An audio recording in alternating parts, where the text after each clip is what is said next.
The program of today's class is the discussion of the problems, the structural problems that lie beyond the horizon of the default program of the contemporary progressives, institutionally conservative social democracy. The problems and the general character of possible solutions. And thus, this discussion today is intended as a bridge between what has come before,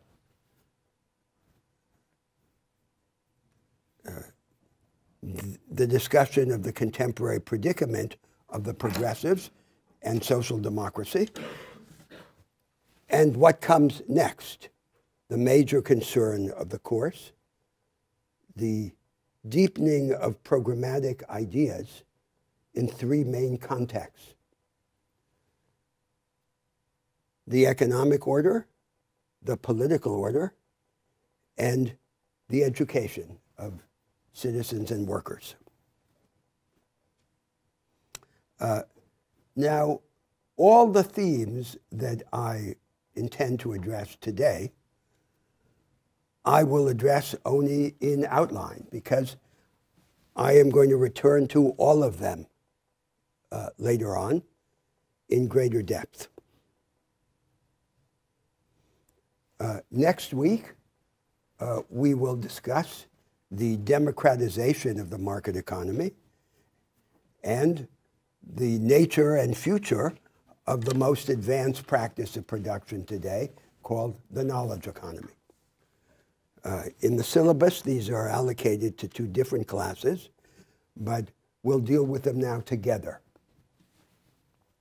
And then we go on from there to politics, and from politics to education. Now, I intend to address 5 problems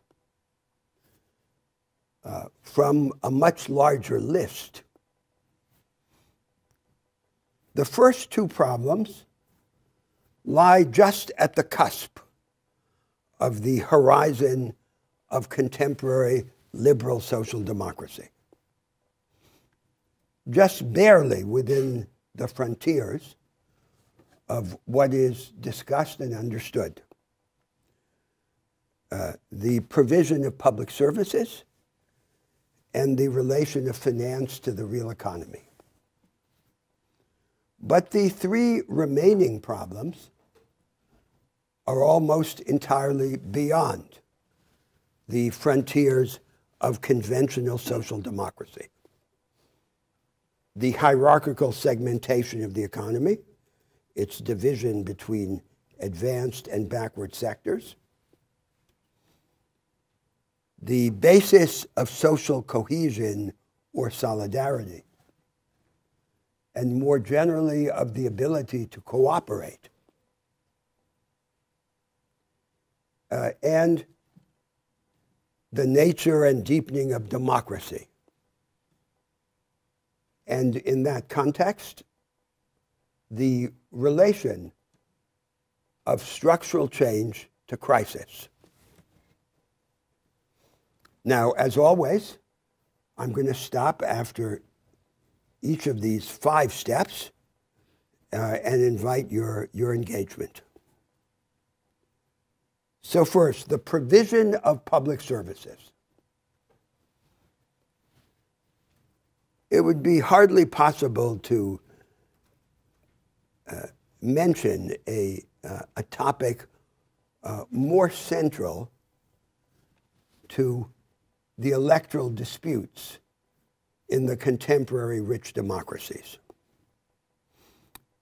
The debate over the provision of public services, over how they're financed, whom they benefit, and what they consist in, occupies a large part of the conventional political agenda. Nevertheless, the particular angle that I want to emphasize is beyond, or slightly beyond, the established conversation.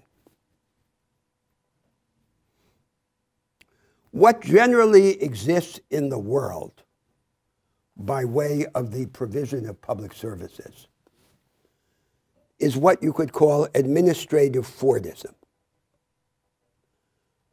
By analogy to Fordist mass production in the economy. Remember, Fordist mass production is the most advanced practice of production in the previous historical epoch, the one that preceded the emergence of the knowledge economy. It is the large-scale production of standardized goods and services by relatively rigid machines and production processes on the basis of semi-skilled labor and very hierarchical and specialized relations of production. What I'm calling administrative Fordism is the administrative equivalent to that form of production. It is the provision of low-quality, standardized public services by the bureaucratic apparatus of the state. Now, when I say low-quality public services, I mean simply services of lower quality than the comparable services that could be bought on the market by those who have money. It seems, in this established context, that the only alternative to administrative Fordism in the provision of public services is the privatization of public services in favor of profit-driven firms. And it is widely recognized that this privatization would threaten to undermine the universality in the provision of these services. The idea that the state in these advanced societies should be responsible for a universal floor of services that guarantees the basic endowments, the security of the citizens, and their ability to act. There is, however, another alternative, which has great promise and may become increasingly important in the course of the 21st century. And the alternative could be described in this way. The state would be responsible for the floor, for the universal minimum of standardized public services. And the state might also be responsible for the ceiling, that is, for the development of the most costly and complex new kinds of services at the frontier, at the technological frontier, for example. But in the broad middle zone between the floor and the ceiling, the state would partner with independent civil society in the competitive and experimental provision of public services. And civil society then would be assisted by the state in this engagement. It would be financed, it would be prepared, it would be monitored so that the consequences, the practical results could be transparent and widely understood and debated. And it would have to be organized. Civil society would have to be organized in order to engage in this way. It might engage, for example, through different forms of cooperative activity, among the specialists in, say, education or health or public security.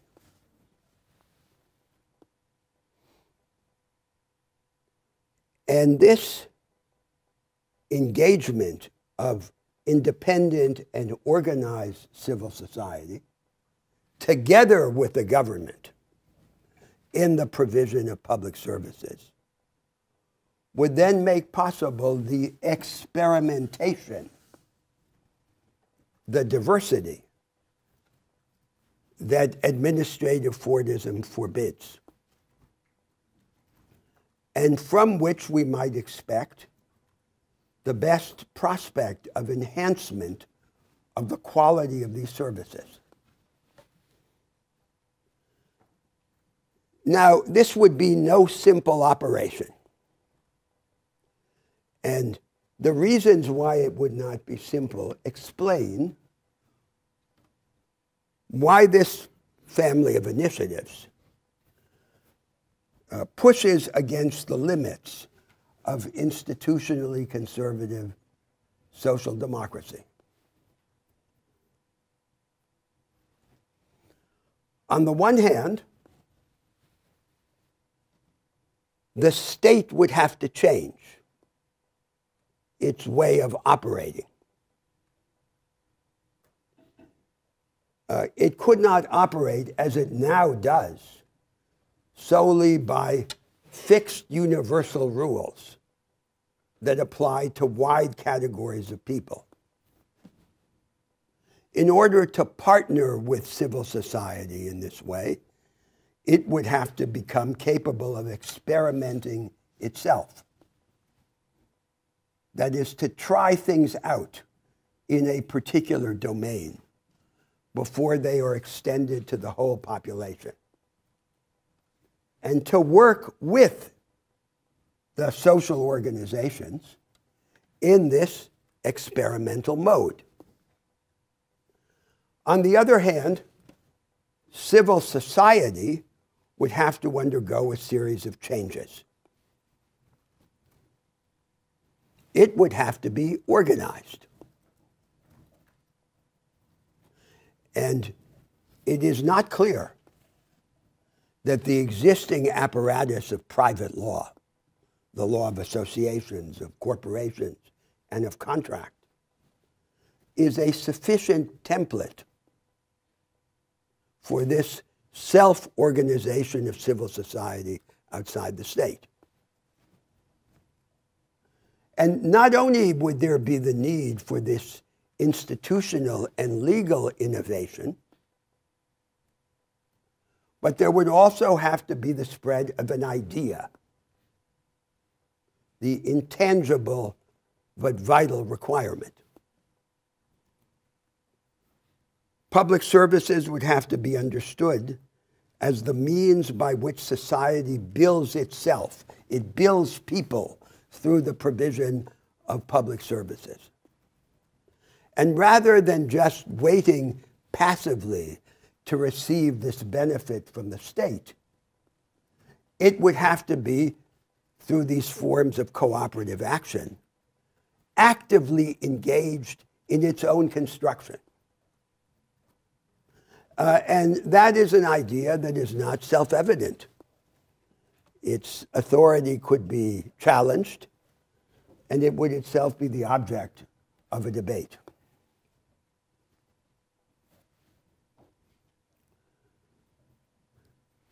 Now, taking this example, I want to step back for a moment and make a more general remark, not about just this particular family of initiatives, but about all of the problems and alternatives that I propose to discuss today.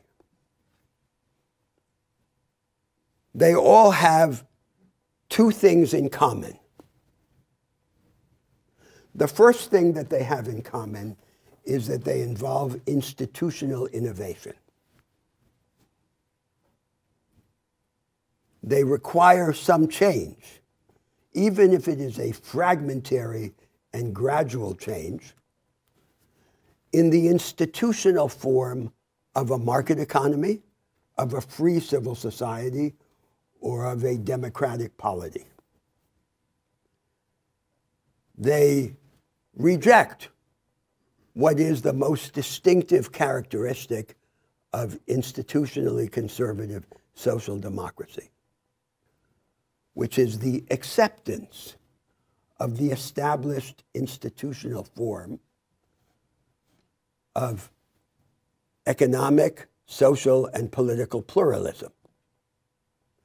The second thing that all of these initiatives have in common is that they all have to do with a particular value or ideal, which you could call the enhancement of agency.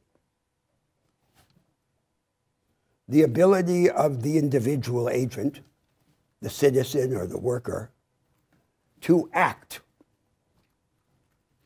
not only within his context, but beyond it and even against it.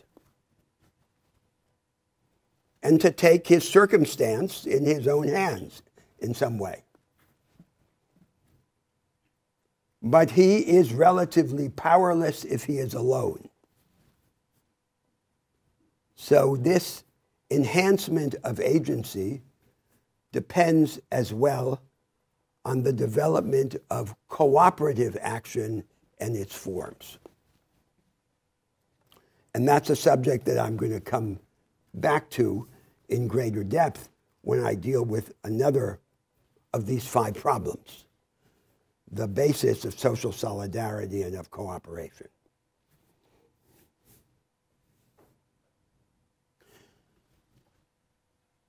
So let me stop there and invite your engagement about this first set of ideas and problems. You can see that it begins with a theme that's totally within the horizon of contemporary debates. But if we think of it in the way that I suggested to you, it begins to go beyond the frontiers of the conventional debate. Yes? So I can understand better, can you give an example of what a partnership, public-civil society partnership looks like and how that's different than, say, a private partnership or a highway? Well, it's the engagement of professionals, educators, or medical specialists, for example, in the experimental provision of a service in which they're specialized. Not necessarily apart from the government, but together with the government in some way. So you have, it's not just that the state gives a license to a certain part of society to do something privately, but that it acts together with these specialists to experiment in a new way of providing health services or education, so that the experimentation and what is learned through it can flow directly into the generalized provision of the service. So in other words, I spoke about that floor, which is the universal minimum. What you might hope through this activity is that the floor is gradually raised up. Because through the experimentation that takes place in the middle zone, we change our conception of the benchmark. And then the zone of what is still experimental goes upward. So that's the basic idea.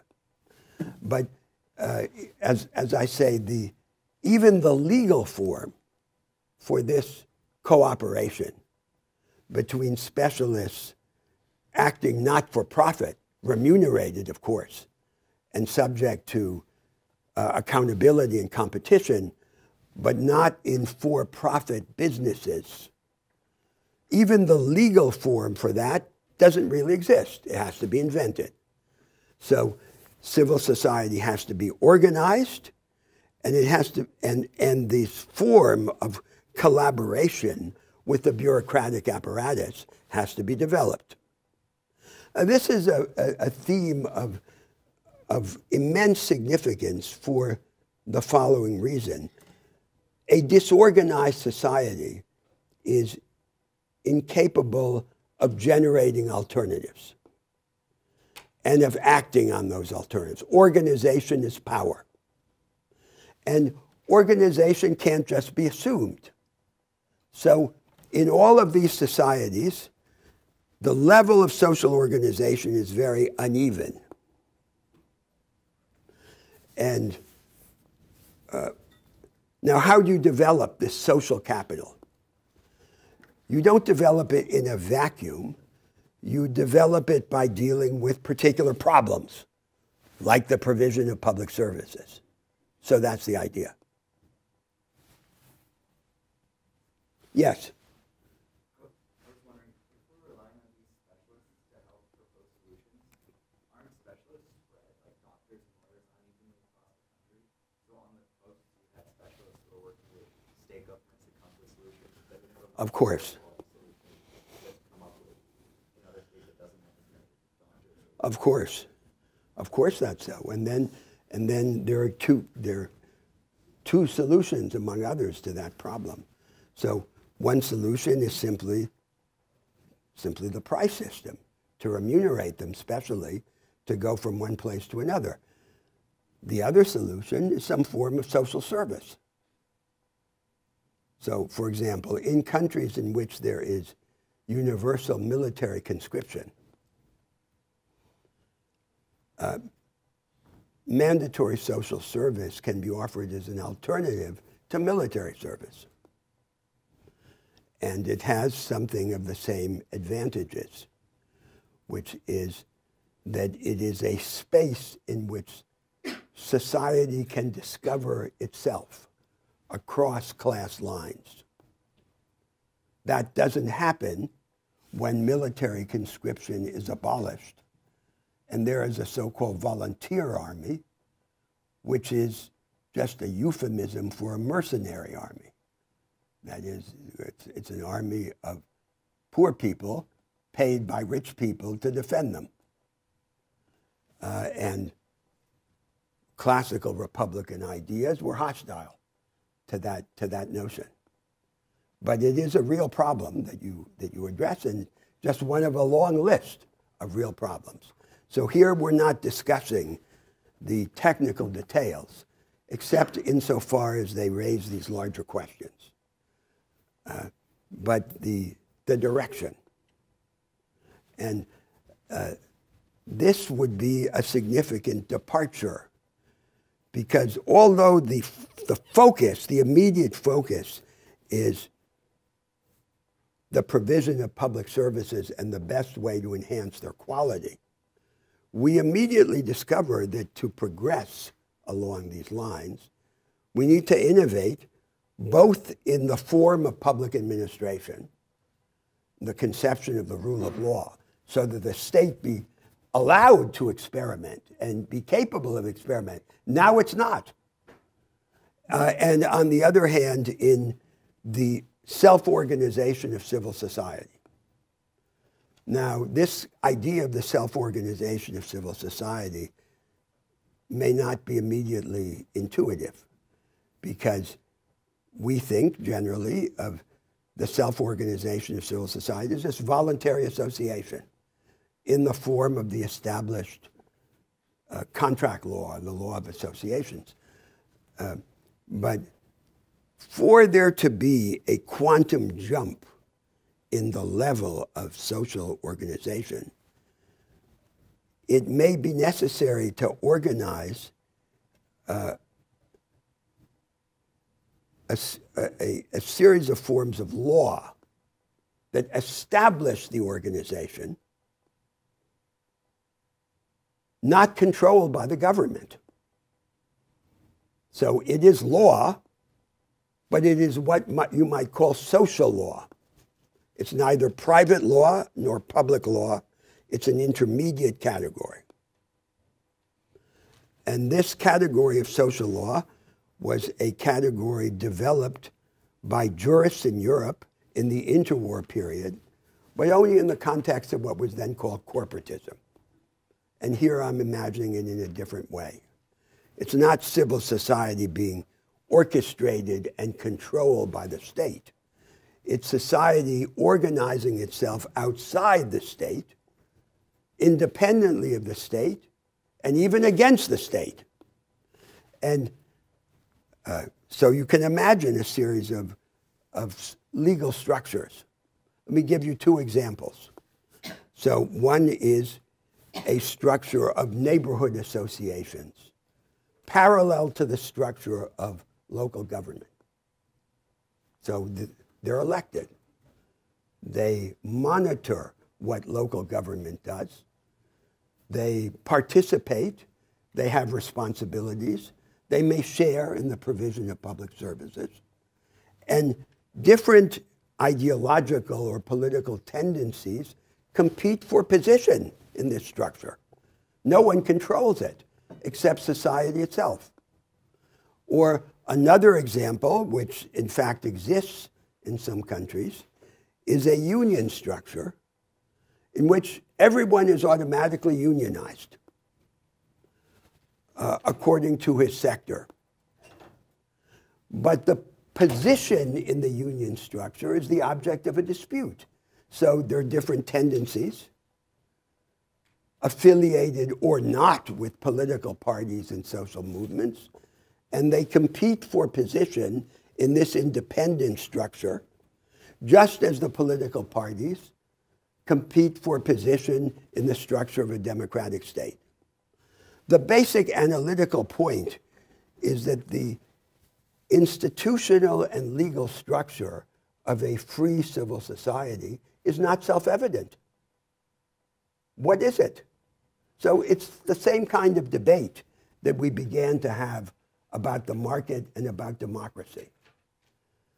There's no single natural and necessary institutional form of a market economy, of an independent civil society, or of a democratic polity.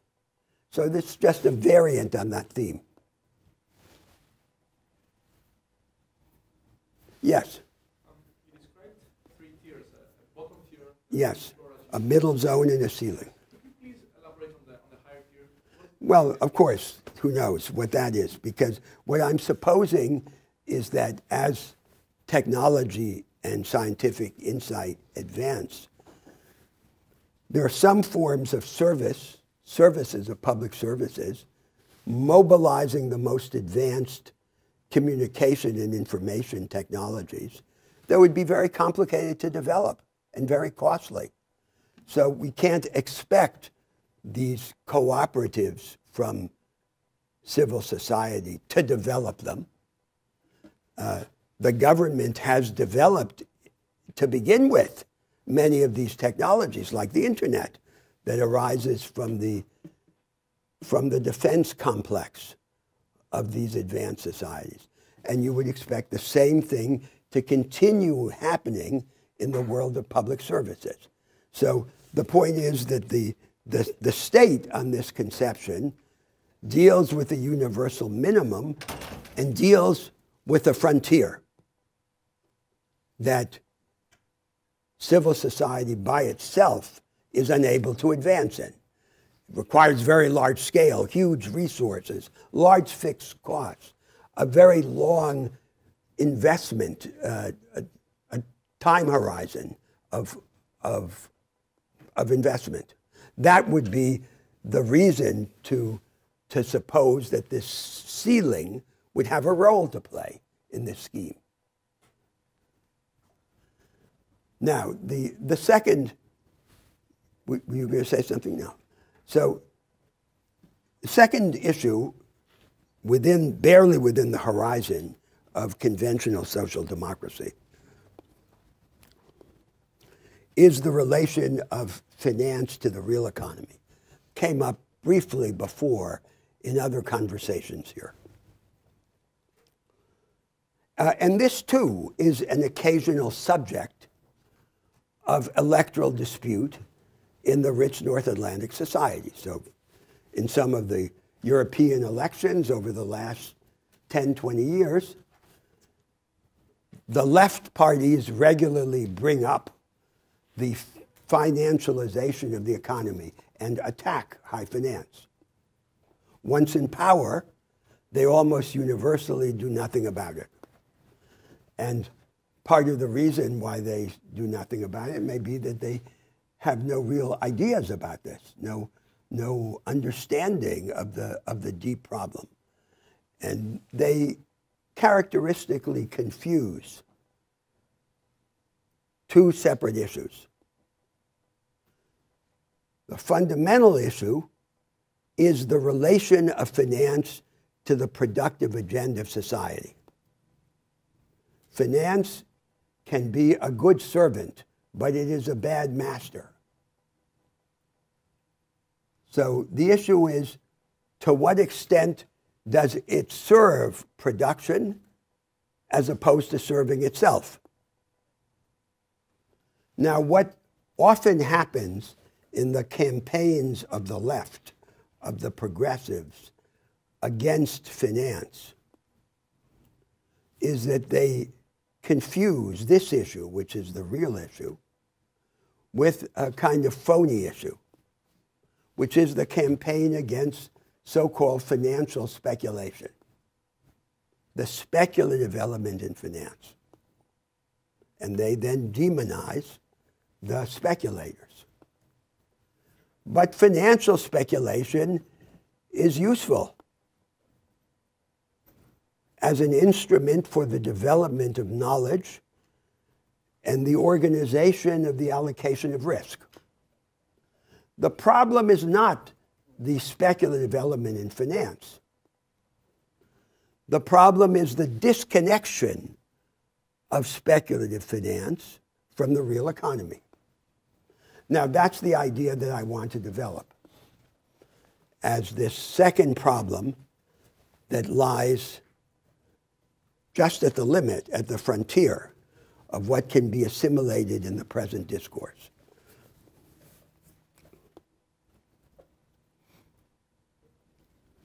There are three overlapping enigmas in the established relation of finance to the real economy in these advanced societies. And all of them have to do ultimately with the established institutional form of the market order, now looked at in a particular domain, which is the domain of the institutional arrangements, organizing finance and shaping its relation to the real economy. The first enigma is that the production system in these economies is largely self-financed. All empirical research has demonstrated that the vast preponderance of the funding of productive activity is generated within the production system itself on the basis of the retained and reinvested earnings of private firms. So that observation then leads to a disturbing question. A question about the obvious. If the production system is largely self-financed, what's the point of all of that money in the banks and the stock markets? The doctrine is that finance is to fund the productive agenda of society. Now, it seems that the vast preponderance of financial activity has only an episodic or oblique connection to the funding of production. Example of episodic, initial public offerings. Example of oblique, the equities market established a benchmark of value that in turn allows private firms to borrow. But it's very limited and very indirect. And it seems all of this to represent a kind of sterilization of the productive potential of foregone consumption, which is the accumulated saving of society. The second enigma is that given this loose relation between finance and the real economy, finance, the capital markets, seem to be largely indifferent to the real economy in good times and then destructive in bad times. So a crisis that begins in the world of finance then spills over to depress real economic activity. And these advanced societies just went through a dramatic example of that in the financial and economic crisis of 2007 to 2009. Now comes the third enigma. It would seem that the most important responsibility of finance is to fund the creation of new assets in new ways, innovative activity. And that is what could not be accomplished simply on the basis of the retained and reinvested earnings of the incumbent firms, of the existing firms. But it turns out that even in the countries in which venture capital and its equivalents are most established, they represent only a minuscule portion, much less than 1% of total financial activity. So the responsibility that in principle should be the most important is in fact entirely peripheral in the real activities of finance. Now, here comes a more complicated theoretical question, which shows you how all of these political issues are entangled in theoretical assumptions. The conventional way of thinking about finance, headquartered in the dominant economics, is that if a capital market is perfectly competitive, with no significant asymmetries of information or bargaining power, it will, by definition, allocate resources to their most efficient use. And if there is some failure of perfect competition or of symmetry of information, the long-term solution is to correct it, and the short-term solution is to regulate. So there are only localized competitive flaws and localized regulatory responses to the localized competitive flaws. And that's all that there can be, according to this way of thinking. But what this way of thinking denies is the possibility of systemic alternatives. That is, the possibility that different institutional and legal arrangements might either tighten or loosen the relation of finance to the real economy.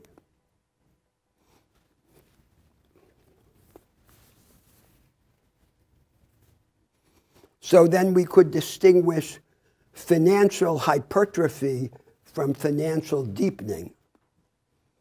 Financial hypertrophy is the capital markets become bloated.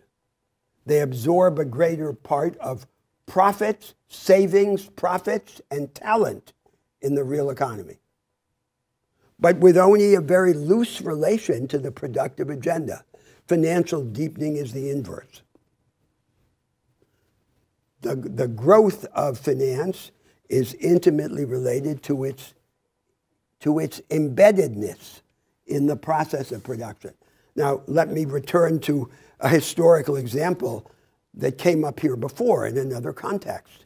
The United States in the early 19th century. When the Second National Bank of the United States was dissolved under the presidency of Andrew Jackson, was then the major instrument of the financial plutocracy.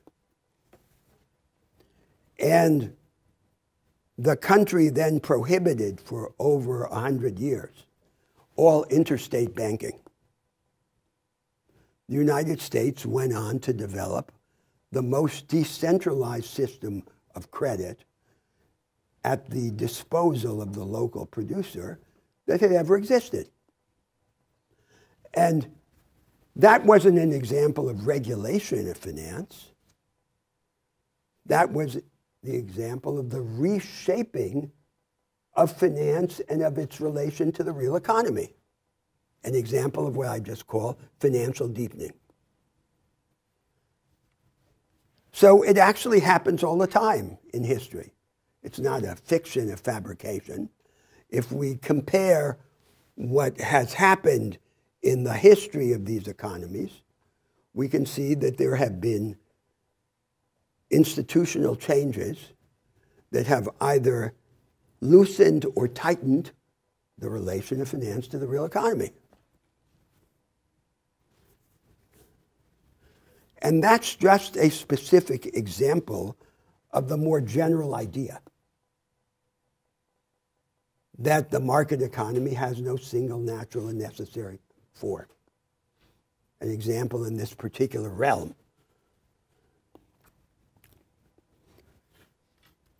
So what would be in the realm of the adjacent possible of right now examples of the tightening of the relation of finance to the real economy?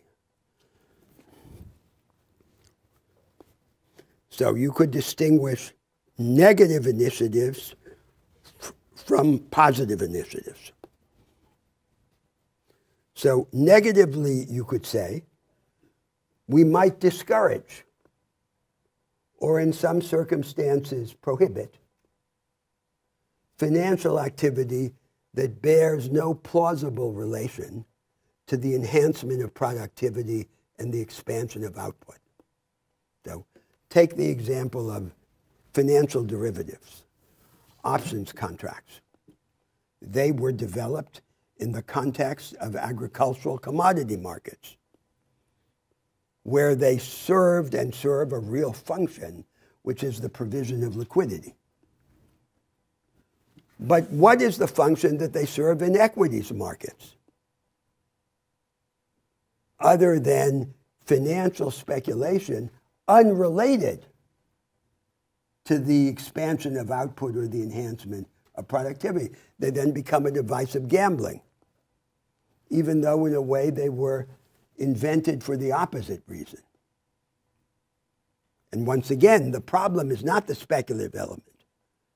The problem is the detachment of the speculative element from the productive activity.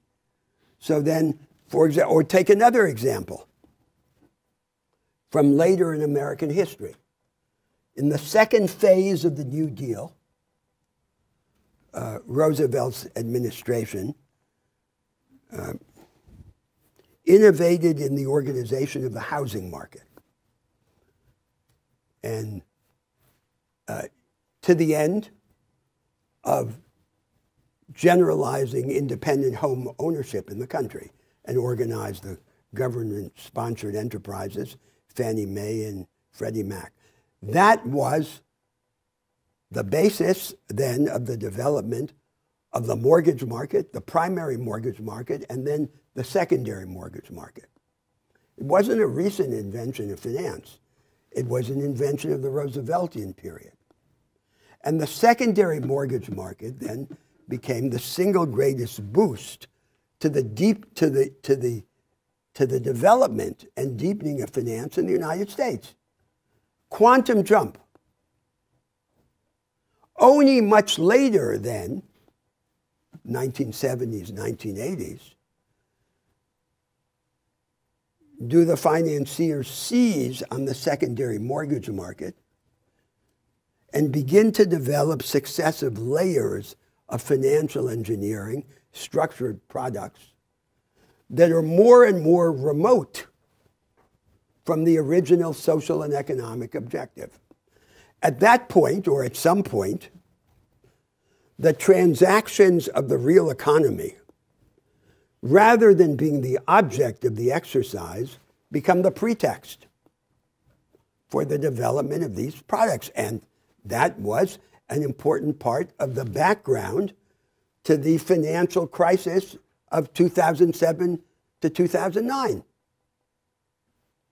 The development of these speculative activities in the housing market, unrelated. And it was in turn associated with another aspect of the problem, also mentioned here in an earlier conversation. One of the bases of economic growth in the United States was mass consumption, the deepening of the market in mass consumption, but the country was undergoing a violently regressive redistribution of income and wealth. How was it possible to reconcile the preservation of mass consumption with regressive redistribution? Mass consumption requires the popularization of purchasing power.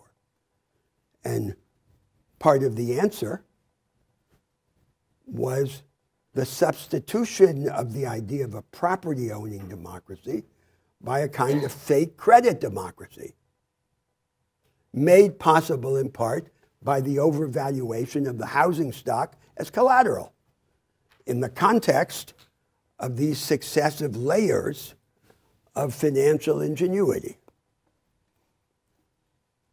So that's all on the negative side. And the positive, we could imagine a series of ways in which the government would act to encourage and even to mimic the undone work of venture capital and its equivalents.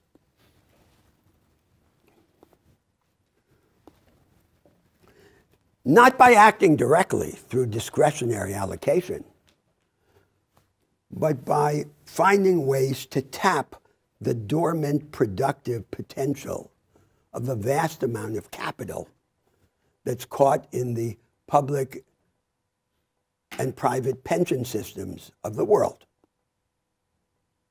So a part of this money, of this accumulated saving, would be placed in diversified portfolios under competitive professional management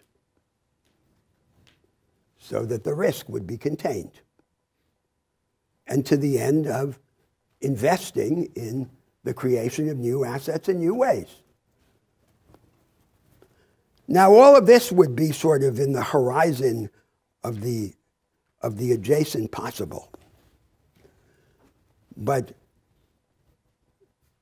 in the spirit of programmatic thinking, let's now jump to the opposite side of the spectrum, from the proximate to the very remote, far into the future, because the anticipation of the remote serves the purpose of marking a direction. So what in the future might be a more radical form of the reshaping of the relation of finance to the real economy? You might have the following idea. The market economy should not be fastened to a single dogmatic version of itself.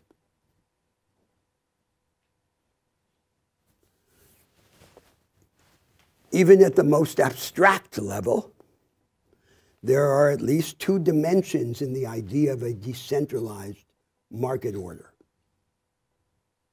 One idea is the absolute level of economic decentralization. That is to say, the number of economic agents who are able to bargain on their own initiative and for their own account. But the other idea is the absoluteness of the control that each of those agents has over the resources at his command. Is the control unconditional, and is it perpetual? Or is it conditional and temporary? Now, the conventional way of thinking is that these two dimensions are inseparable. But they're obviously not inseparable. And the question of whether we could increase or radicalize economic decentralization by limiting the absoluteness and perpetuity of the right is, in the end, an empirical question. So imagine the following system, just as a thought exercise for the clarification of our ideas. In principle, the major productive resources of society, the means of production, as the Marxists call them, belong to society. And whichever group of workers and entrepreneurs can assure society of the highest rate of return to those productive resources gets to use them. So it's as if there were a kind of permanent auction of the productive resources of society. And the use is conditional on the performance over time. Then the major form of financing of the state ceases to be taxation and becomes the underlying rate of interest, the charge, the basic charge for the use of these productive resources. Now, of course, there are 1,000 problems in this system. But the crucial point is to observe this. It's not the discretionary allocation of productive resources by the state. It would be under impersonal rules and standards. And the intended practical consequence is the claim on the productive resources ceases to be absolute and eternal and becomes instead conditional and temporary. But the reverse side of that is that the absolute amount of economic decentralization increases. But this wouldn't be the only form of capital allocation. The traditional unified property right would continue to exist in certain parts of the economy because it has a great advantage. The advantage of the unified property right is that it allows an entrepreneur to undertake at his own risk something in which no one else believes. So this is what the conservative economist Frank Knight said. The historical justification of capitalism, he said, using Karl Marx's term capitalism, is the existence of a class of people who are willing to pay a premium for the privilege of running a risk. So we maintain the unified property right, but we don't treat it as the sole form of access to productive resources and opportunities. Now, I mention this distant thought experiment only for this reason, that these proximate measures, these relatively modest measures that I mentioned before, could be understood as first steps in what is possibly a much more radical direction of the reinvention of the market. We go step by step. But the same principle is involved in the initial steps and in the more radical ones. The principle is that the market economy has no single natural and necessary form. And that the alternatives, like this alternative that I described, in a sense represent a radicalization of the logic of the market. What is the market? The market, at its best, is an organized anarchy in which we, instead of imposing an a priori, design a system that maximizes the opportunity for discovery. And then after the fact, we see what works. So it is in our interest that the greatest range of economic agents have the largest possible access to the means of production. Now, what is that idea? Is it a left idea or a right idea? You see our confusion, because on the definition that I gave of left, this is a left idea, because its object is the enhancement of agency, what I call deep freedom, not a rigid equality of outcome. And the instrument, the method, is structural innovation. So it cannot be understood within the framework of the existing ideological dispute, which is shallow freedom against shallow equality, against the background of the established institutional arrangements. So there's the second step, what was supposed to be something still within the horizon. But when you think about it more, you see not so much within the horizon, depending how far you develop it. Yes? Could you put an example or two elaborating the dimensions of the decentralization, Well, take the thought experiment that I gave of that permanent auction. Call it capital bidding. So what it says is the resources of society belong to society. You get to use them so long as you can provide the highest rate of return for them. So you don't have them permanently. You have them while you're good at using them. And you pay an underlying rate of interest to the state. You keep the rest for yourself. That's your profit. And the underlying rate of interest that you pay to the state is the form of public finance. So now, to operationalize something like that, of course, there'd be 1,000 problems to deal with, because you'd have to develop all this. How long do people get to keep it? What's the nature of this test? How do the resources come back, and so forth? But the whole point of the thought exercise is simply to clarify the direction and to develop the point that there is no necessary identity between those two sides of a market economy, the side of absolute decentralization and the side of absoluteness of control. It's the opposite. There's a tension between them, because the way of increasing radical economic decentralization is to sacrifice the absoluteness of the property right. If you have the absoluteness of the property right, you limit the number and range of economic agents who can have access to the productive resources of society. If you started with a simple idea, let's give more people more access to more markets in more ways, then you get to the next step, which is to say, in order to do that, let's be sure that the market is not crucified on the cross of a single version of itself.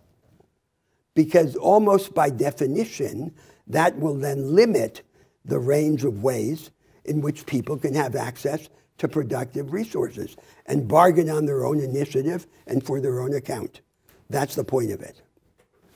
I'm unable to give a tangible example because it isn't tangible to start with. It's, as I say, a thought experiment about a direction, which you could operationalize in many different ways.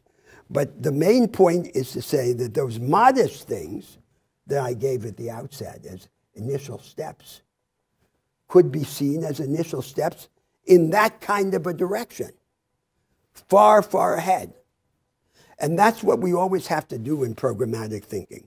We have to associate the idea of the direction with the selection in context of the initial steps by which to begin moving in that direction. Now, of course, our understanding of the direction will change as we embark on this trajectory.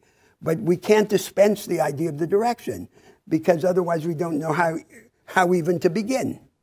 There has to be this dialectic between the proximate and the remote to develop the programmatic imagination. Yes?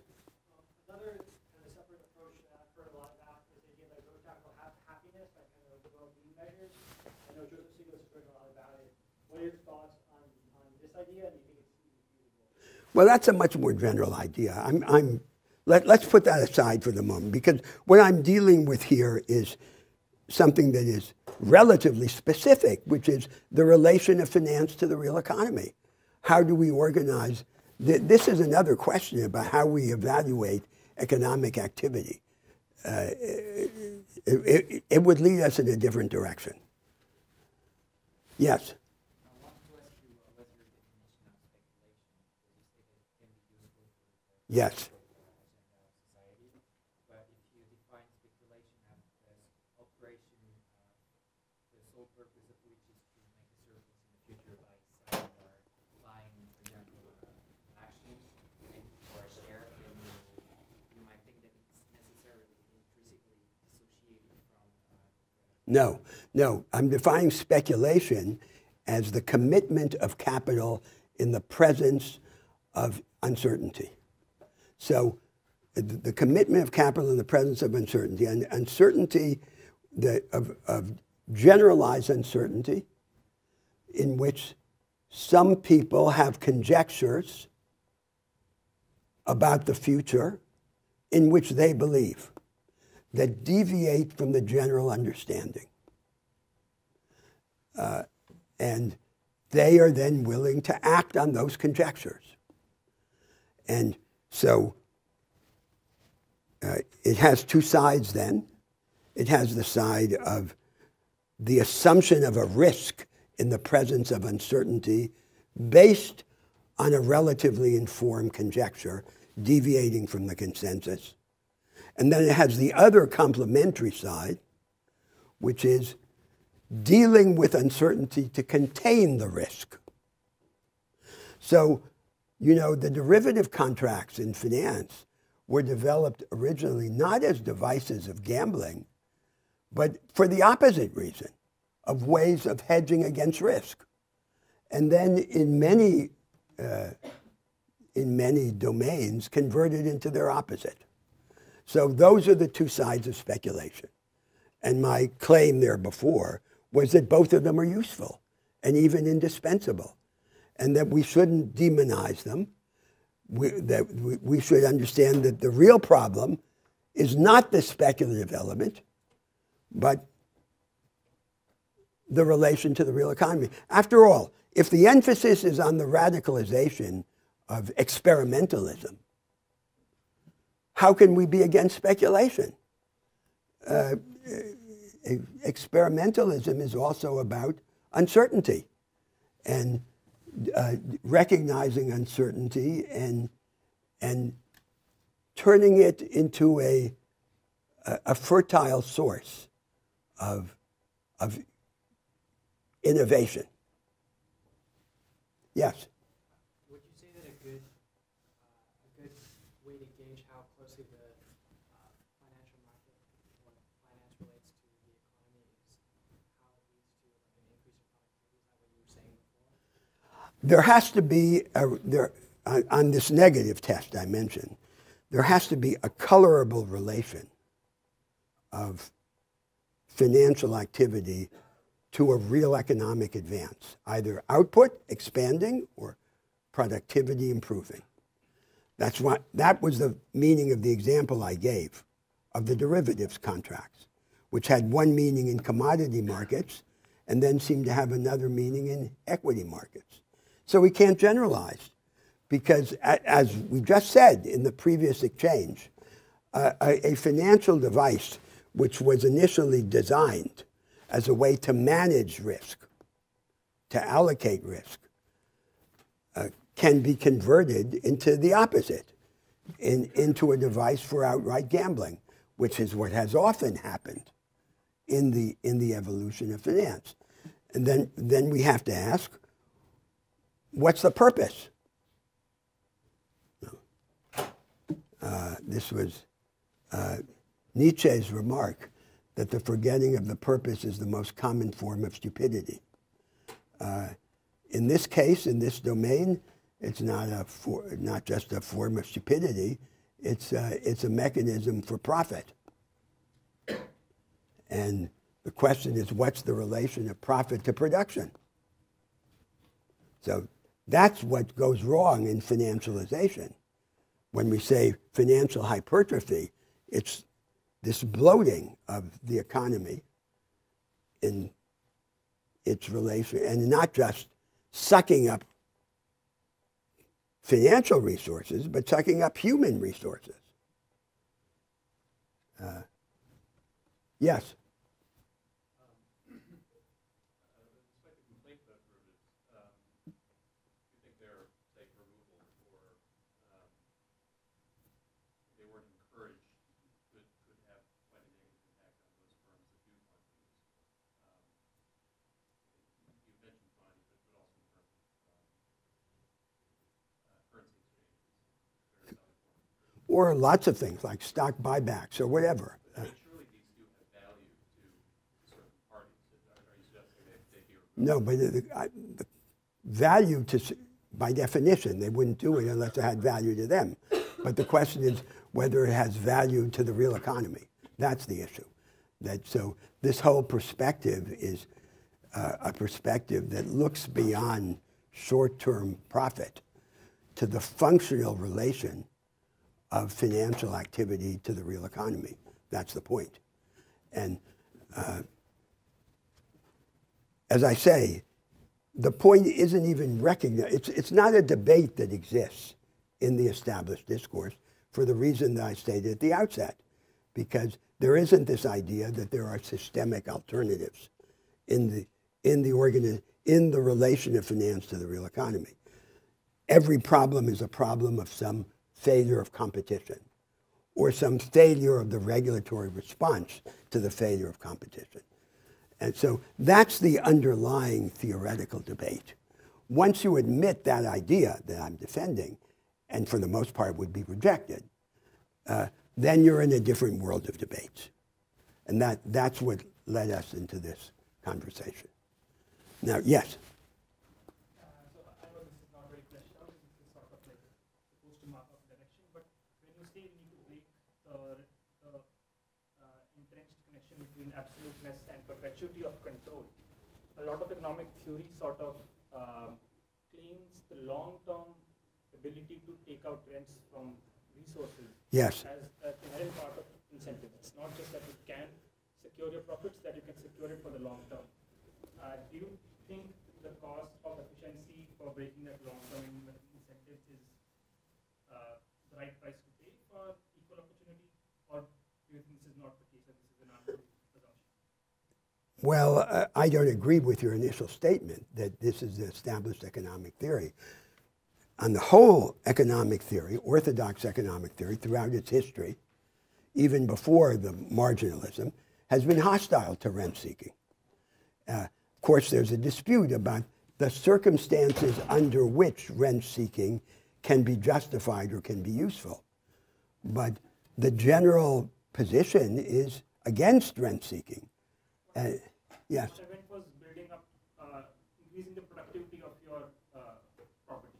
And to invest in the property, you need to have some Of course. assurance that you can get the investment returns over a long period. Absolutely. So that's one of the problems that would have to be addressed in the organization of this scheme. How long do people keep these resources? And what is their right to claim the benefit of the improvements that they cause? This is actually a familiar problem in legal analysis. It's not some fancy new problem. It exists, for example, in the context of the law of real property. If you rent a house and you make improvements to it, if you're a long-term renter, under what conditions do you get restitution for the improvements that you made. That's a pervasive problem in law, and there would be equivalence to that kind of issue in the operationalization of such a system. But that in and of itself would not be a reason not to go forward. It's not the kind of problem that would inhibit any lawyer, because it's familiar in the legal design of institutions. Yes? It strikes me that there might be some tension between, on the one hand, this conditioning of the fundamental universal right of property and something we talked about earlier, this idea of a basic endowment, economic security that gives people sort of confidence and Yes. to go out and innovate, especially in like a knowledge economy where it might be hard to do what you might want to do, which is draw a distinction between assets for production and assets for kind of personal security. Is it that tension? And how Of course there's that tension. Of course there's that tension. But this is also not an unfamiliar idea, right? I mean, take, for example, the discourse of the entrepreneurs or of the business schools contains the following idea. It's a platitude. To run a business effectively, you have to make people feel secure, and you have to scare them out of their wits. So what's that? That's a vulgar form of stating something which is profound, which is people, the worker, the citizen, has to be secure and unafraid in a haven of vital protected interests, immunities, and capabilities, so that society can be thrown open to experiment, to conflict, to innovation, so that the individual can thrive in the midst of all of that change, as opposed to a situation in which the security of the individual rests in the rigidification of the surrounding social and economic space. He has a customary way of life. The customary way of life is inseparable from the established arrangements. Any large-scale innovation threatens his sense of identity and his security. That's what we don't want. What we want is, as much as possible, to separate. So we take something out of the agenda of short-term political and economic change in order to expand the agenda of change. And there's this dialectical relation between the two. But is there a tension? Of course there's a tension. And the tension begins in the dispute over the content of these permanent endowments, because they too have no natural content or form. But that's the basic idea. Now then comes the third problem. Now, anticipating a longer discussion that we're going to begin next week about the knowledge economy. And for the moment, I want to state the ideas just in outline. So here we are with a problem that is already beyond the horizon of institutionally conservative social democracy. The hierarchical segmentation of the economy, in particular of the production system, aggravated by the emergence of the new most advanced form of production, the knowledge economy, also called the new economy or the experimental economy. The previous most advanced form of production, mass production, declines. The message of conventional development economics in the second half of the 20th century was, there's a shortcut to economic growth. The shortcut can be summarized in a single word: industrialization. You take resources and workers out of the relatively less productive sector, and you put them into the relatively more productive sector. In practice, that meant you take them out of agriculture and you put them into industry. Now, conventional industry for reasons that we will discuss later, has stopped working as a shortcut to economic growth. And what used to be the vanguard is no longer the vanguard. It is a leftover, or it is a sidekick to a new vanguard. And this new vanguard is the knowledge economy, the advanced form of production, dense in knowledge and in advanced technology, and devoted to permanent innovation and experimentation. It has a series of characteristics that we will discuss later. We tend to identify it just with high-tech industry, but it's not just high-tech industry. It exists in intellectually dense services and even in precision scientific agriculture. It exists in every sector of the economy. And indeed, the distinctions among sectors are being relativized. But in every sector, it exists only as a fringe that excludes the vast majority of businesses and of workers. And this insular character of the new productive vanguard then becomes a cause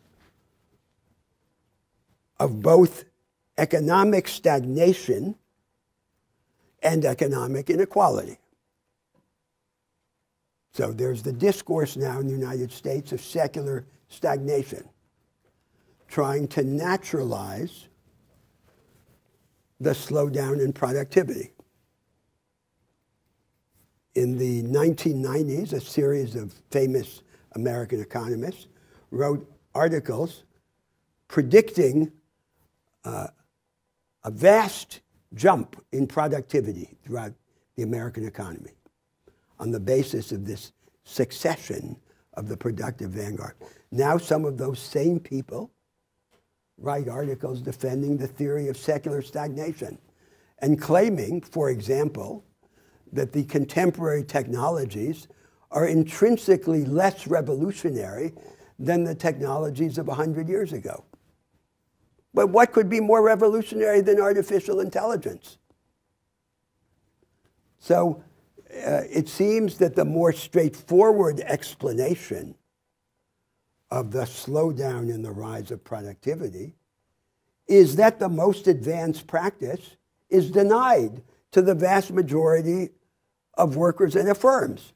So how could they participate in a productivity revolution if they are excluded from the vanguard? And by the same token, this insular character of the productive vanguard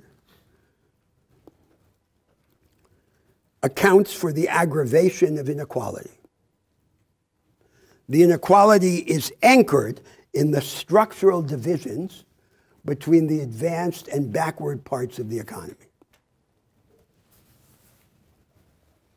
So then compensatory redistribution by tax and transfer, progressive taxation, and redistributive social entitlements are overwhelmed by the unequalizing effects of these structural divisions. To compensate for the vast consequences of this abyss between the advanced and backward sectors, redistribution would have to be radical. But if it were radical, it would begin to undermine the established economic incentives and arrangements, the incentives to work, to save, and to invest, based on those established arrangements. So the redistribution can only be marginal. It can achieve, as the European social democracies have achieved, an important goal, the goal of sustaining a high level of investment in people and their capabilities. But beyond that goal, it is inadequate to the task of compensating for these vast structural inequalities. What would be necessary would be to reshape the arrangements that determine the primary or fundamental distribution of economic advantage. Not simply to try and correct after the fact through progressive taxation and social entitlements for the inequality produced by the structure. That's the central problem. So then there comes to the center of the world debate about economic growth and development the following dilemma. The dilemma is that the traditional formula for so-called unconditional convergence to the most advanced economies, conventional industrialization, has stopped working. It no longer works. Countries all over the world are deindustrializing. But the alternative to conventional industrialization, which would be a socially inclusive form of the knowledge economy, doesn't exist. If it doesn't exist even in the richest countries with the most educated populations, how could it exist in the rest? So that's the dilemma, which is increasingly at the center of the world debate about development. Now, the thesis that I would want to defend in our conversation is that this dilemma can be broken, if it can be broken, only on the second side. That is to say, only by turning the seemingly inaccessible task of developing a socially inclusive form of the knowledge economy into an accessible one, breaking it up into steps and into pieces so that it becomes feasible. Nothing can be done about the first side of the dilemma. Conventional industrialization and its jobs are not coming back, no matter what is done. It's possible for the right-wing populists or the institutionally conservative social democrats, who in this respect have the same economic program, to buy a few more years for conventional industry through protectionism, through subsidies, through restraints on migration, and so forth. But the fate of conventional mass production is sealed. And there's nothing that can bring it back to life. So this is a problem that completely overwhelms and disorients the progressives and the liberal social democrats. They have no structural program. They're unable even to recognize this problem for what it is. And all they can do is one of two things. One is to organize a holding operation to buy a little more time for declining mass production. And the other is to insist on their genuflection to progressive taxation and redistributive entitlements, which are completely unable to compensate for these vast inequalities. So that's the situation. And by the way, that situation goes a long way to explaining the rise of the so-called right-wing populist nationalism. Because the programs of the conventional left and the conventional right are unable to reach the cause, the structural cause of stagnation and inequality. So then come the political adventurers, who also have no structural answer, but who step into this vacuum. So what would be necessary? It'd be necessary to have a project that began to create the conditions for the deepening and the spread of the knowledge economy. So clearly it would have at least two elements right at the beginning, an educational element and an institutional element. So it requires a very special kind of education.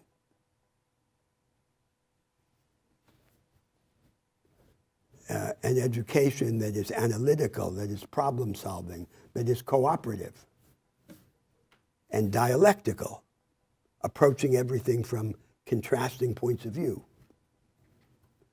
And it requires the initiation of a series of legal and institutional experiments that ultimately have to do with the institutional form of the market order.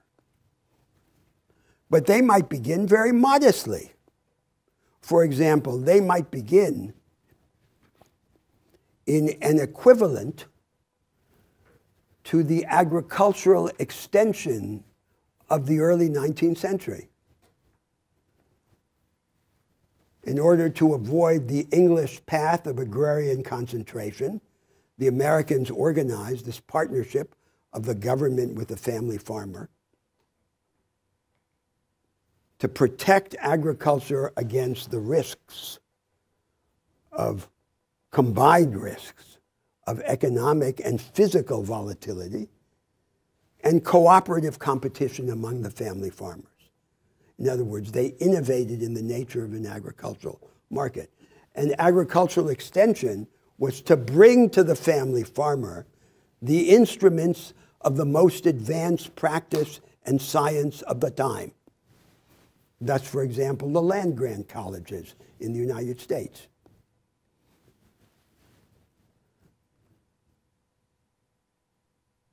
But this modest device of agricultural extension would be only the beginning of a trajectory of deeper and deeper innovation in the arrangements of the market economy, to the end of democratizing access to the productive resources and opportunities needed to share in the knowledge economy. Well, that's all I want to say for the moment, because this is the main topic of discussion next week. But I wanted to present it here only in the context of this argument about what the default position of the progressives is unable to recognize. So this is not a debate that exists in established form in the contemporary discourse of the liberal social democrats.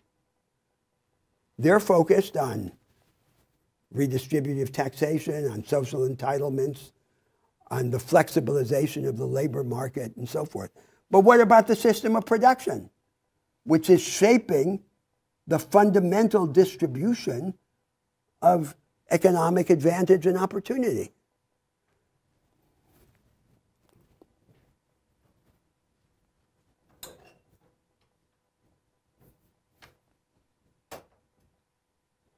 Yes. I agree very much with what you say about this. It is not present in the public debate, especially in the political debate, the knowledge economy, and potentially then how we can incorporate Yes. It seems that especially left forces, they do not possess the vocabulary yet to speak about this kind of issues. And this results to a non-politicized debate when it comes to AI, for example.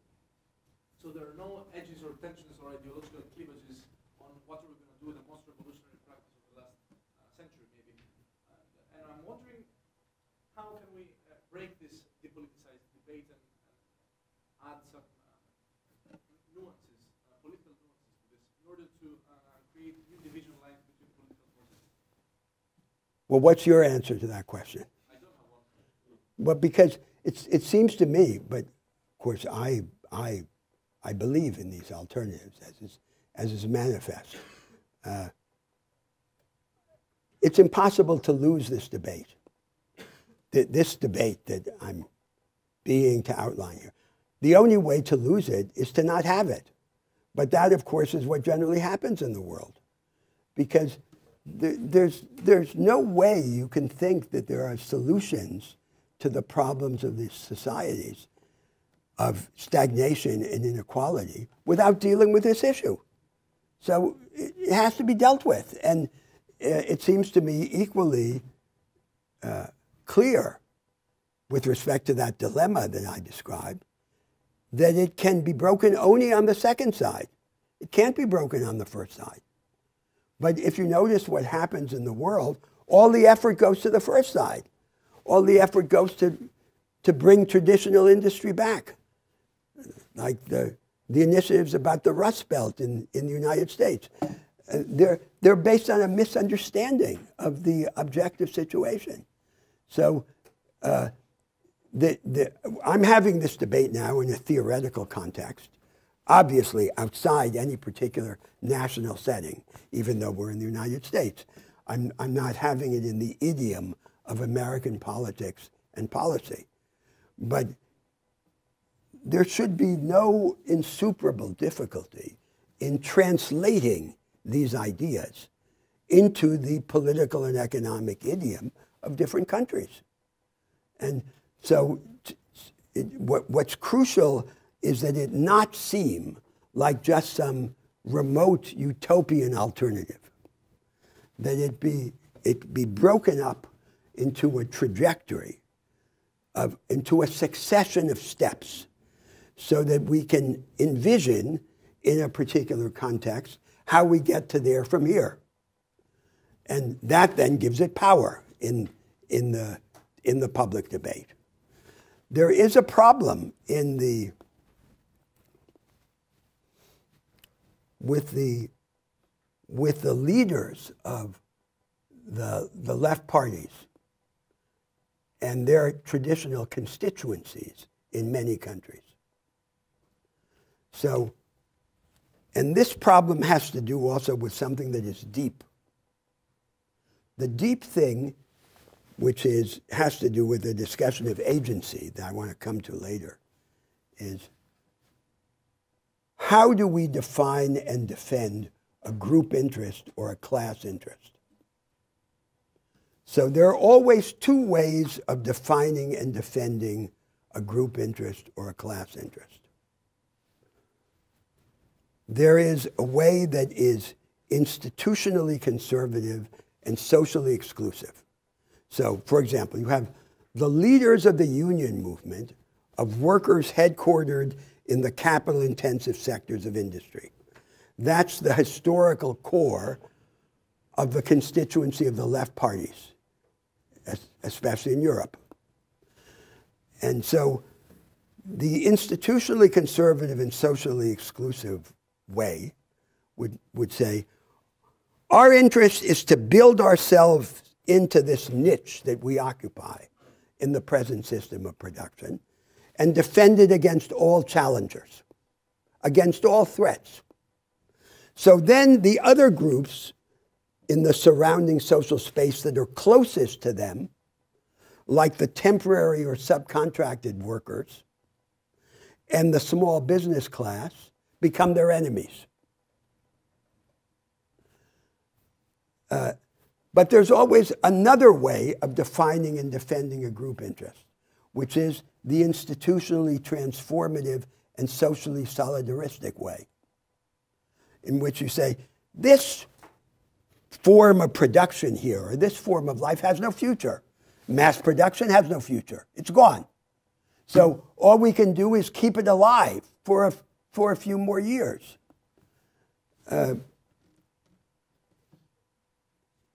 But we can't save it. And so we need to make a jump. We need to convert this form of production into another form. We need to approximate it to bring it closer to the knowledge economy. We need to reskill ourselves. We need to reorganize things. And then some of those groups in the surrounding social space that we thought of as our enemies have to become our allies because they share an interest in this economic conversion. Now, what happens in that debate that I'm imagining is that the leaders of the workers or the politicians associated with them will say, you're asking me to abandon my base, before I have another base. I'll be left with nothing. And the alternative that you're pointing to is intangible. So what aggravates this debate is what the economists would call a principal agent problem. So these political leaders or labor leaders live in biographical time. So they say, I can recognize theoretically that this system here has no future. But by the time that it's not having a future becomes manifest, I'll be dead. And so what I need to do is what makes sense in my biographical horizon. That's the principal agent problem. What may help solve that problem is that the pace of deindustrialization is accelerating to such a point that this tangible alternative is crumbling in their hands. And so that the left parties already are severing their link with this historical constituency. The historical constituency is a smaller and smaller part of the population that increasingly is seen and ultimately comes to see itself as just one more special interest group. And the left parties are then cut loose and don't know what to do because they haven't replaced that base by another base, which have to be a much more general alliance of workers and producers that would include the small business class. So that's how the debate happens. That's another way of looking at the problem. And there's nothing more real than that. That's not a theoretical debate. That's the heart of the political economic problem in these countries now. That's what the debate is. But it's disguised. So it doesn't appear with this simplicity, with this clarity. But that's what it really is. And so it has to be broken. It has to be broken. The intangible alternative has to be rendered relatively more tangible to take advantage of this crumbling of the existing form. And that depends on this marriage of ideas to collective action, which is the heart of transformation. So this is the point. When we deal with this, we're touching the wound because this is the very heart of the matter. And ideas are indispensable.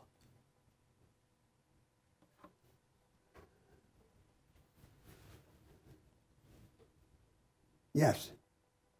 I was wondering if you could shed some light on what comes first, in the sense that do you think this is not already happening because institutions are sort of regressive and not preventing these technologies from flowing to people who could actually benefit a lot from them? Or is it because it's profitable for them to have these technologies, it's just that they don't have the skills to sort of deal with advanced AI technologies and use them in their own productive capacity? Well, I'm not sure I understand, but let's avoid a confusion. Let's not identify the knowledge economy just with a set of technologies, of gadgets, because there's what you could call pseudo-vanguardism. That is, the businesses of the knowledge economy sell their products and services widely throughout the economy. To big firms like Walmart or to little firms like a laundromat managing its inventory. But no firm joins the knowledge economy simply by virtue of using these technologies. The knowledge economy has to be understood as a set of practices, of methods. The technologies, the gadgets, are just the instrument. And the mere diffusion of these products and services is not a spreading of the knowledge economy. Walmart is not part of the knowledge economy just because it uses fancy computers to manage a just-in-time inventory system. So with complex data. Instead of the spreading, actually, the opposite is happening. the opposite, this hyper-insularity of the knowledge economy.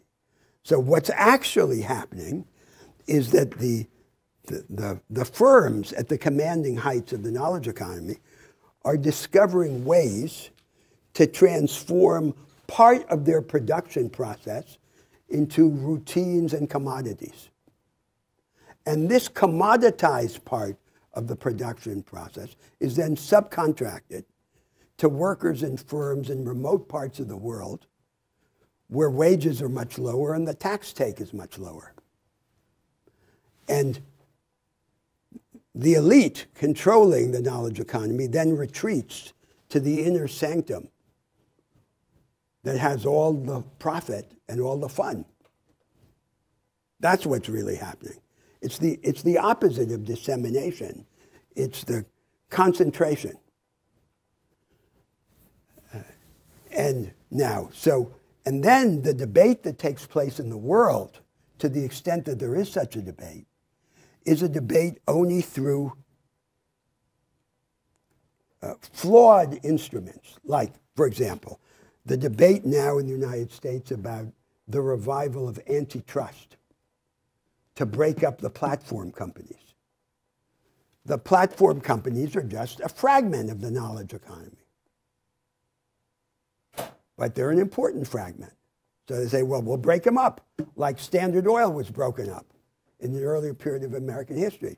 But the breakup of the platform companies would destroy a large part of their social as well as their economic value. Their value lies in the universality of the community of users. Can't just have a bunch of little communities of users and have the same thing. So then another set of problems are raised about structures of governance, structures of access, forms of property. Those are the debates that don't exist, because the attempt is then to appropriate this new reality only through the blunt instrument of the familiar legal and institutional forms. So, this phenomenon then of the insular knowledge economy then comes together with a host of other things, of which one of the most important is the consignment of an increasing part of the labor force to precarious employment, what we discussed before.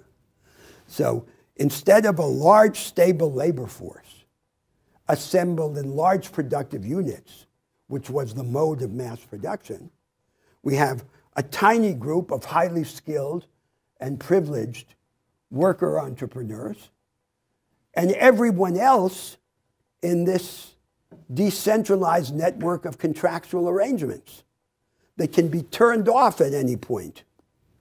No stability. And this is the reinvention on a global scale of the so-called putting out system that preceded the rise of mass production.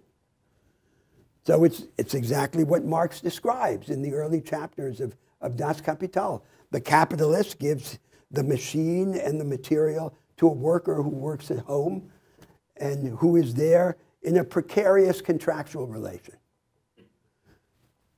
It's a new putting out system. And what we think of as natural, which is this stable system of a labor force in large productive units, may turn out in retrospect to be a relatively brief interlude between the two long historical periods in which labor and production are organized on the basis of these decentralized contractual relations. So that's a different reality. And so it's no good to have a program, an agenda for the reality that is dying, and then to respond to the difficulty by trying to revive that dying reality. That's generally what's happened. And that explains a large part of the disorientation and the failure of the progressives. It's, in the end, it's a failure of imagination, aggravated by stuff like the principal agent problem that I alluded to before.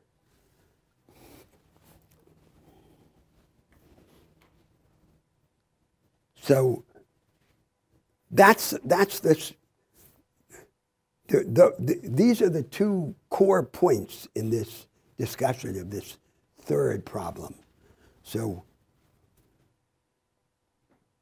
one is the reality has changed.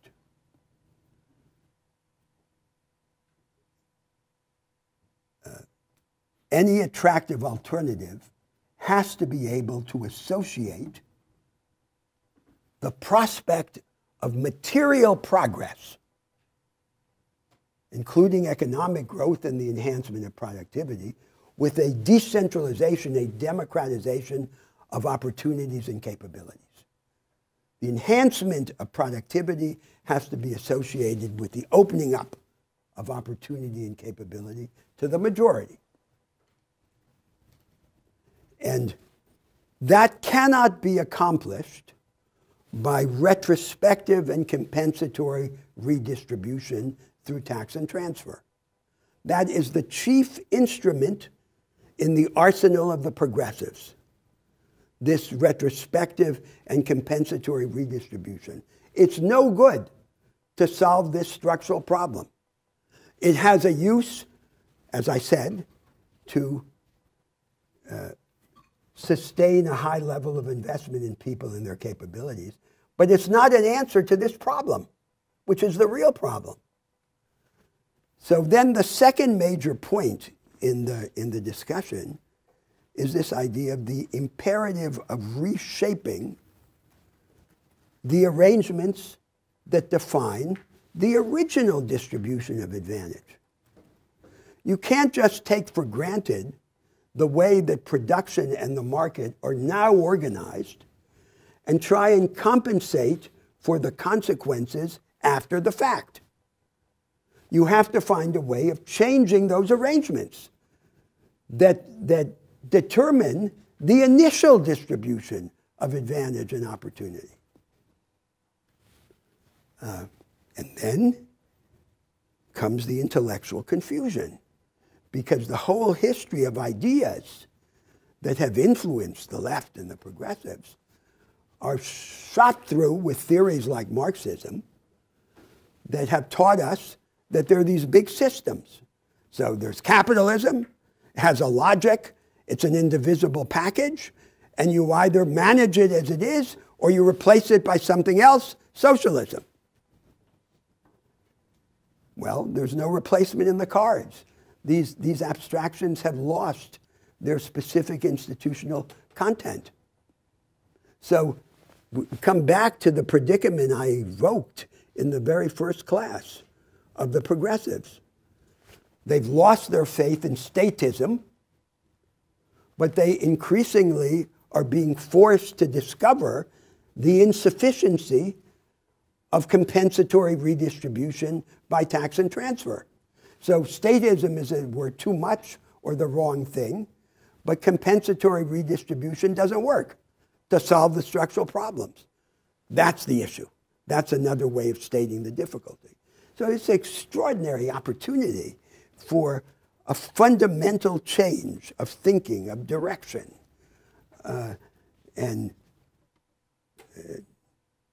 requiring this marriage of ideas to experience. It's a great moment.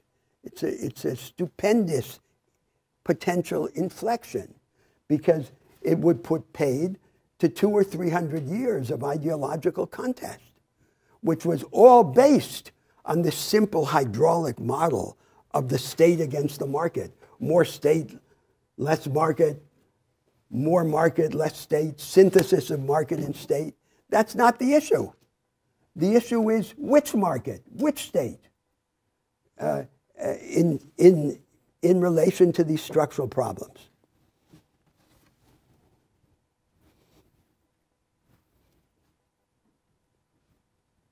So institutional change may unavoidably be fragmentary. But maybe intellectual change has to be more than fragmentary. There's still a reason to speak of revolution. Revolution, not in our arrangements, but in our ideas. So everything goes more slowly than intended, but we will come to the discussion of the knowledge economy.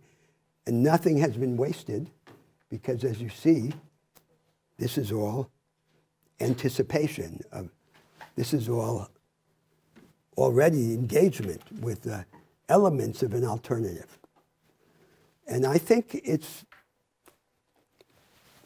better to discover the alternative, as it were, from the bottom up, from the inside out, engaging with the real debate, than to imagine it in the spirit of the French encyclopedists as just some kind of system that we designed separately. If we were sitting down in a cafe to write the Constitution of Poland in Paris. Well, we'll continue next week.